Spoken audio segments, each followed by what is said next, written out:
After over 2 decades of advising retirees, I've witnessed firsthand how people often underestimate how powerful a pension can be to a retirement plan. And often people don't fully understand until critical decisions have already been made. Americans generally love pensions, but they've been vanishing over the past 20 years because they are so expensive. My friend Daniel wrote a piece for USA Today on that very fact. I'll provide a link to his article in the description. Possessing a pension puts you in an increasingly rare and advantageous position, providing guaranteed lifetime income that's very similar to Social Security. You and your employer defer a portion of your pay into a future income stream that's managed by the company for your retirement. I've created many videos on Social Security, and many in the comments section say, I wish the government would have just given me my own money to invest rather than putting it into Social Security. And that's a valid concern over pensions as well. It's estimated that pensions cost each worker the equivalent of roughly 20% of their salary. A 401k match of 3 to 4% is a lot cheaper. Would you want to give up 17% of your pay each year to have a pension? I'm guessing that many of you watching this would say no. Plus, it's a promise made by the company. Promises can be and have been broken. Retirees have lost pensions or healthcare benefits that were promised. That's why 401ks became so popular. They are so much cheaper to implement and give employees a lot more ownership and flexibility with what to do with their own money. However, many local, state, and federal government workers, teachers, and about 15% of private companies do currently have pensions. That's millions of Americans. And if you have one, the method you select for receiving these benefits can have a huge impact on your long-term financial stability.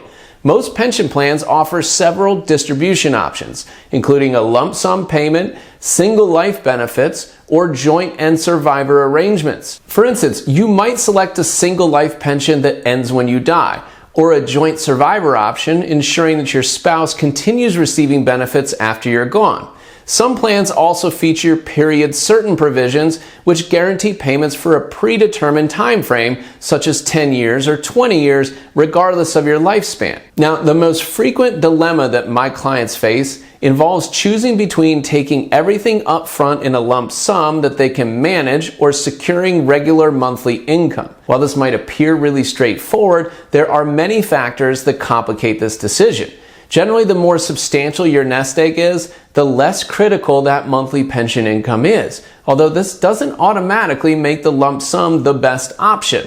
Selecting the lump sum allows investment flexibility with potential for higher market returns, but at the same time introduces significant volatility risk. Consider this. While the S&P 500 has delivered average annual returns of 11.48% over 5 decades, this statistic overshadows considerable market turbulence. Look at the annual returns of the S&P 500 over time. You see that most of the returns are double digits in both directions. In my other videos, you hear me talking about the retirement red zone, the 5 years before retirement and the 5 years after retirement, when your decisions are incredibly important. Retiring immediately before or during a market downturn could severely damage your portfolio if you're forced to sell assets that have declined so that you can live on them. This could potentially result in a plan running out of money early.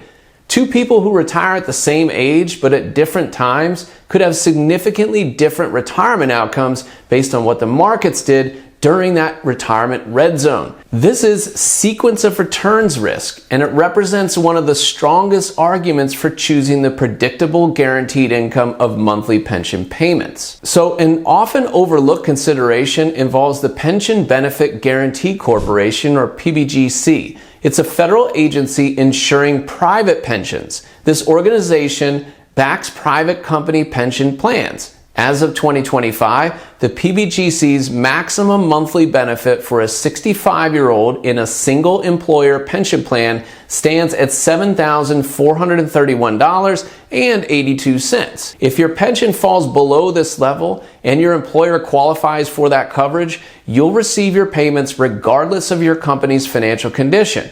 If it's above that level and the company goes bankrupt, you could lose a portion of your benefits. But this level of protection is virtually impossible to replicate through conventional investment vehicles like stocks, ETFs, or mutual funds. Many retirees believe they can simply take their lump sum, invest it more aggressively, and generate superior returns to a pension. However, this approach carries substantial risks. Unlike guaranteed pension income, market-based investments provide no income certainty, particularly during early retirement market downturns. For example, accepting a lump sum and investing it in an S&P 500 index fund might force you to liquidate shares at a loss during market contractions, potentially depleting your savings during your advanced years. Using a pension in your retirement planning does reduce your upside potential, but it helps cut off those really bad outcomes in your retirement plan. And we also shouldn't overlook the emotional security that accompanies guaranteed monthly pension payments. That assurance that a specific amount will consistently arrive in your account regardless of what's going on in the market. It delivers a peace of mind that's difficult to quantify. When you retire, one of the hardest things to get used to is not having that paycheck arrive every 2 weeks. A pension can become especially valuable without substantial alternative guaranteed income sources like Social Security benefits or private annuities. So let's take a minute and look at an example. See, the forest through the trees is more than a channel. It's a community. Get a private membership for just $2.99 a month and get perks like early video access. Click that join button to learn more. Bob is 60 years old and his wife Linda is 59. They're evaluating several pension options: a $280,000 lump sum benefit, a joint life pension with 100% survivor benefit that's paying $1,200 monthly, and that means if Bob dies, Linda continues to receive that amount. A 50% survivor pension at $1,310 monthly, meaning if Bob dies, Linda would receive $655 a month, or a single life pension at $1,500 monthly that terminates when Bob dies. So what should they do? Well, they retired and can't touch Social Security yet. They do have a nice nest egg that's invested in a diversified portfolio, but they're worried about what might happen if Bob passes away. Linda will be left with only one of their Social Security payments, the higher one, but still a significant cut to retirement income. And they didn't want to also lose the pension if they selected the highest payment, which is on Bob's single life. That seemed like too much of a gamble. So they determined the 20% lower monthly payment of the joint life option best met their goals. But are there other options they should consider before making the final decision? Well, the answer, as you can imagine, is yes. So let's go through them. Option 1. First, if Bob is in reasonably good health, they could opt to implement a strategy called pension arbitrage. What's that? Well, the difference between the full life pension and the joint pension is $300 per month or $3,600 per year. That's a big difference over time.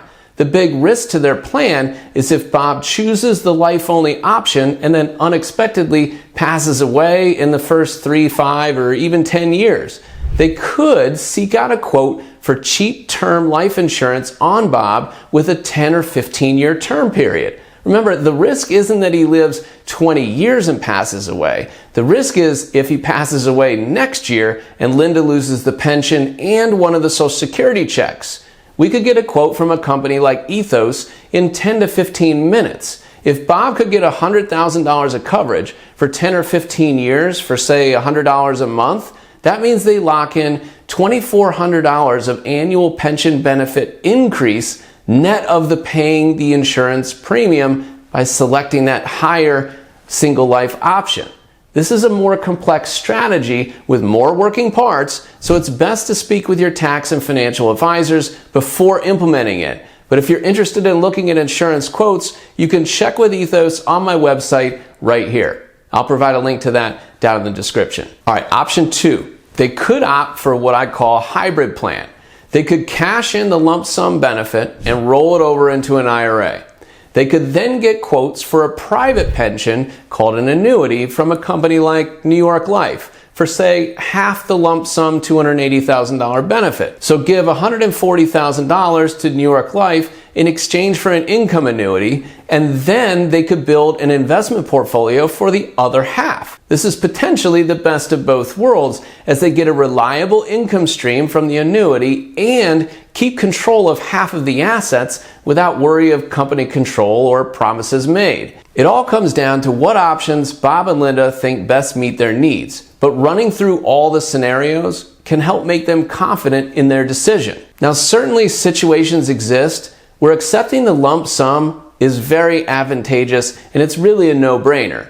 If you're a great saver and invested substantial assets beyond your pension, perhaps several $1,000,000 in diversified accounts, and your expenses remain well below your income threshold, then you might benefit from investing the lump sum for potentially higher returns. The lower your portfolio withdrawal percentage in retirement, the less that you need to rely on guaranteed income sources. For instance, let's say you have a $3 million nest egg and you need it to generate $50,000 to live on. That's 1.67% per year. It's most likely you don't need a pension on top of that. Investing the lump sum could add significantly to your net worth and your legacy. Now, one of the key considerations when planning with a pension is when you can get access to the money. For instance, if you're under 59 and a half, you can't get access to private pension payouts before then. And while it isn't impossible to access 401k and IRA money, you can use the 72T strategy for IRAs, but generally there's a 10% penalty to access it before 59 and a half. Additionally, you can't access Social Security until at least 62, so it may make a lot of sense to start your pension right away. Ultimately, determining your pension distribution method represents one of retirement's most consequential financial decisions. This choice transcends mere calculations. It reflects your risk tolerance, longevity expectations, and broader financial objectives. But what I can say without a doubt is that study after study show that retirees with more guaranteed income sources like pensions, annuities, treasury bonds, and CDs generally have less retirement anxiety and more freedom to spend. Without careful consideration, a suboptimal pension decision can undermine decades of diligent saving and planning. That's why understanding your options, analyzing the numbers, and making informed choices aligned with your comprehensive retirement strategy proves absolutely essential. All right, now that you understand more about financial planning with a pension, make sure you check out this video next and learn more about Social Security planning.